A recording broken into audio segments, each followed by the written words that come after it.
Child. Merci, Monsieur le Président. Lors de la période de questions du 12 décembre dernier, j'ai demandé à ce gouvernement de rendre des comptes sur leurs fausses promesses. Oui, ils nous ont tous menti lorsqu'ils promettaient de mettre en place un fédéralisme de souplesse où les provinces seraient respectées. Je ne crois pas que dans toute l'histoire du Canada, il y a eu un gouvernement aussi fermé à l'idée de consulter les provinces, alors qu'elles sont les principales intéressées sur plusieurs enjeux très préoccupants.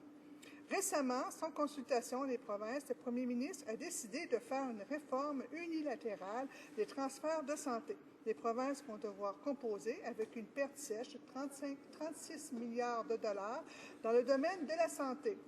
Alors que les coûts de plusieurs services médicaux et les investissements dans les technologies de pointe augmentent, le message envoyé aux provinces est « faites plus avec moins ». De plus en plus de factures avec de moins en moins de moyens pour les payer. Ça ressemble étrangement à l'endettement des ménages canadiens auquel, encore une fois, le gouvernement ne veut pas trouver de solution viable. Je désire citer deux passages du préambule de la loi canadienne sur la santé. Le premier, j'ouvre les guillemets, que les améliorations futures dans le domaine de la santé nécessiteront de la coopération des gouvernements, des professionnels de la santé, des organismes bénévoles et des citoyens canadiens. Ça se résume à un mot, consultation. Coopération des gouvernements avec des S. C'est à se demander si le présent gouvernement comprend ses propres lois. Il me semble qu'il y a une différence flagrante entre coopération et unilatéralité. Depuis le début de mon mandat, les conservateurs sont les champions de l'unilatéral.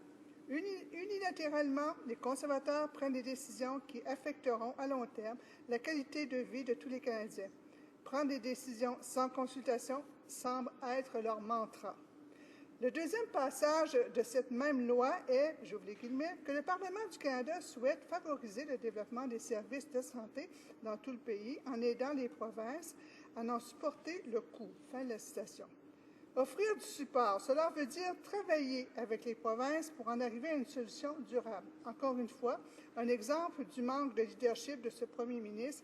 Les provinces ont besoin d'un partenaire fédéral qui comprend leurs préoccupations et qui veut améliorer le système de santé publique. Offrir du support ne veut pas dire amputer de 36 milliards de dollars les transferts de la santé aux provinces. Ça ne veut pas dire de couper dans l'assurance-emploi. Ça ne veut pas dire d'offrir des cadeaux à des grandes entreprises. Offrir du support, c'est planifier l'avenir en leur offrant un financement raisonnable et établir des stratégies conjointes.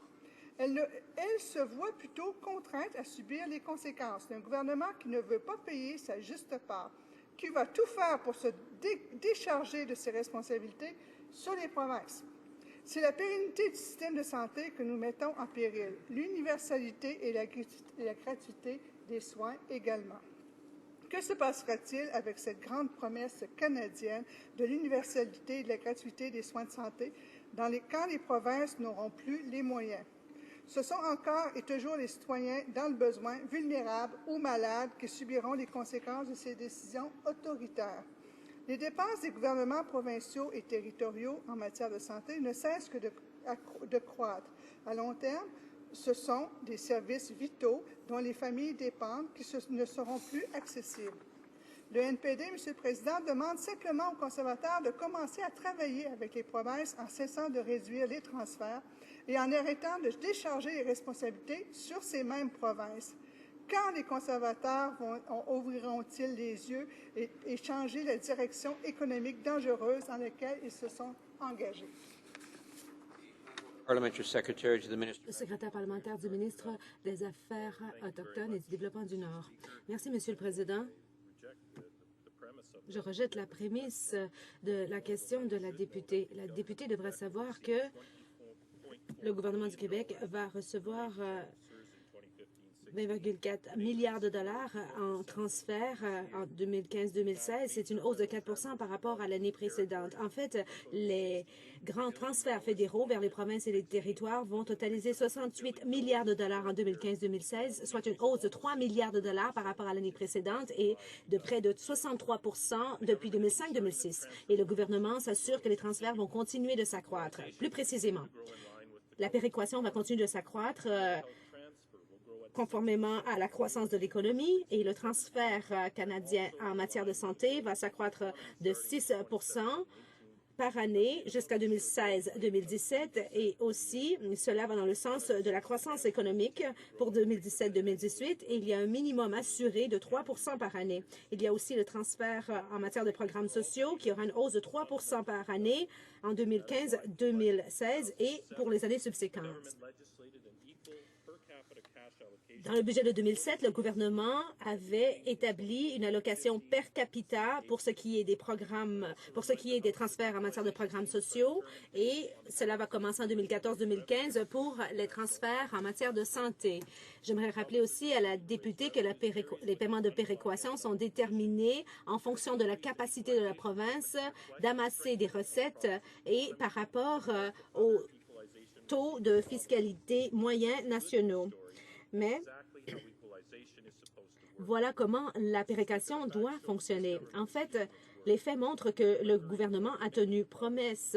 Nous avons tenu promesse pour les provinces et les territoires, y compris la province du Québec. Nous avons les transferts fédéraux qui ont atteint des sommets et nous avons une croissance qui est établi sur un taux prévisible et abordable. Ainsi, on peut offrir les services sur lesquels dépendent les Canadiens. Peut-être que la députée se rappelle de l'époque des libéraux où on a sabré dans ces transferts et ce sont les Canadiens qui en ont souffert. Mais notre gouvernement ne fera jamais cela. Il n'a pas fait cela. Nous savons que les provinces et les territoires devront être en mesure d'offrir les services dont les familles canadiennes ont besoin. Et je rappelle que même durant les pires moments de la crise, nous avons accru les transferts pour aider les Canadiens un peu partout au pays et ces Canadiens continuent de compter sur notre gouvernement. Shelburne-Holtz-Saint-Charles. Je suis toujours étonné, M. le Président, des pirouettes et de la démagogie des gens d'en face. À écouter le député, on croirait qu'il y a des surplus et qu'il donne plus de sous aux provinces, plus de transferts et qu'ils ignorent totalement la coupure de 36 milliards prévue en santé. C'est depuis 2012 le Bureau du directeur parlementaire du budget qui a prévenu les conservateurs que ce plan de diminution des transferts des données aux provinces en matière de santé mettrait en péril la pérennité du système des soins de santé et obligerait les provinces à couper dans les services vitaux dont les familles dépendent. 2012, les NPD essaient de faire comprendre à ce gouvernement qu'ils vont droit dans le mur en faisant des mesures unilatérales qui affecteront la santé financière des provinces. En réalité, est la suivante, Monsieur le Président, le budget des provinces sont de plus en plus serrés en raison du déchargement des gouvernements de coûts sur les provinces, de la perte d'emploi dans le secteur manufacturier, de la dette immense des ménages, de la faible croissance de l'emploi, du taux de chômage chez les jeunes, de la chute du taux d'accessibilité à l'assurance emploi. Merci. The Honourable Parliamentary Secretary. Le secrétaire parlementaire. Merci, Monsieur le Président. Je tiens à rappeler à la députée d'en face que peut-être qu'elle préfère faire fi des faits, mais les faits parlent d'eux-mêmes. La péréquation est fondée sur une formule et il y a des changements d'année en année qui ont lieu et c'est en fonction de la base économique de la province et de la force de la province. Les paiements de péréquation du Québec se sont accrus au fil des dernières années et la performance économique du Québec s'est améliorée relativement aux autres provinces qui reçoivent de la péréquation. Au Québec, les paiements se sont accrus de près de 19 en 2014-2015 et de près de 3 en 2015-2016. C'est un parfait exemple de la façon dont le programme de péréquation doit fonctionner. Les chiffres parlent d'eux-mêmes, Monsieur le Président. Le Québec a reçu 9,6 millions grâce à la péréquation. Rien que cette année, une hausse de 98 depuis 2006.